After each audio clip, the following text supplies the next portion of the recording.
All right, so let's look at why we would make a switch from mount when we already have mount into a mounted crucifix, where we kind of almost backtrack from within a guard passing position, and we go from mount into side control with the mounted crucifix. All right, and this is always going to come down to whether or not, number one, whether or not if I can isolate my partner's arms, I can get karagatame or like some kind of triangle or an S mount with a juji working.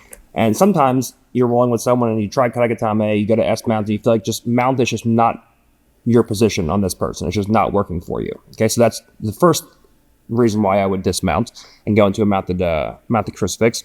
And the second is, a lot of times I punch in an underhook and I feel like I just can't take my partner's hand up. A lot of times as I go to start walking the hand up, my partner circles towards the side of the locked hand, and every time I go to walk it up, it's difficult to take it up. She locks her hands underneath my chest, she locks her hands over my back, and it's just hard to start taking my partner's arm up and above the shoulder.